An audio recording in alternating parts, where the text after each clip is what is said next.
أخو بلا بقولك كوجو الرئيس وركنا مدحنا دولة بنتلان مدن سعيد عبد الله الدنيا أيها ذكرته وصوص راي وحكم عباي وسير الدوليال وسير كحجان إيو قدامياشا قبل لدى بري إيو قاردفو فضانت وركاسي وعمل لنا قروا ونبيدي يريها مع عبد الرزاق حسن فارح madaxweynaha dawladda Puntland mudane Saciid Cabdullaahi Dani ayaa xeer madaxweyne oo lambarkiisu yahay 84 kuna taariikhaysan 22 Oktoobar 2019 ku magacaabay wasiir ku-xigeenno wasiiru dawlayaal iyo gudoomiyaasha gobolada bari iyo gardafuw ee Puntland madaxweynaha dawladda Puntland mudane Saciid Cabdullaahi Dani markuu arkay dastuurka dawladda Puntland qodobkiisa 8aad faqradiisa 5aad markuu la tashaday madaxweyne ku-xigeenka dawladda Puntland markuu tixgeliyay baahida loo qabo dhameystirka golaha xukuumadda dawladda Puntland oo aqoon karti iyo waayo aragnimo u leh xilalka loo igmaday markuu garowsaday shaqada baaxadda weyn ee shacabka Puntland ka sugaya xukuumadda wuxuu xeeriyay magacaabida wasiir ku-xigeenno wasiiru dawlayaal iyo gudoomiyaasha gobolada bari iyo gardafuw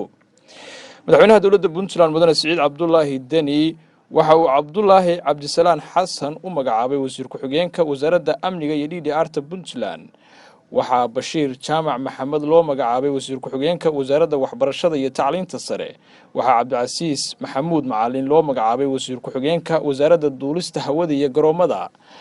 waxa Sucaad Saalax Nuux loo magacaabay wasiir ku-xigeenka wasaaradda deegaanka beeraha iyo isbeddelka cimilada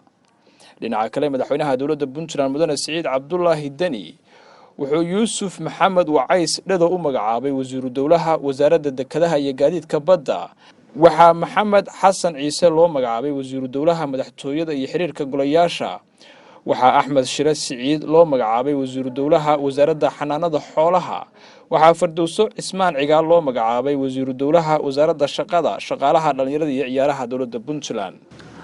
ugu dambeynna madaxweynaha dawladda Puntland mudane Saciid Cabdullaahi Dani ayaa xeer madaxweyne oo lambarkiisu yahay 85 kuna taariikhaysan 22 Oktoobar 2019 ku magacaabay gudoomiyaasha gobolada bari iyo gardafuw ee Puntland madaxweynaha dawladda Puntland ayaa Cabdisamed Yuusuf Maxamed u magacaabay gudoomiyaha gobolka bari dhinaca kalena Muuse Saalax Guuleed ayaa loo magacaabay gudoomiyaha gobolka gardafuw Cabdi Rasaaq Xasan Faarax Puntland TV Garowe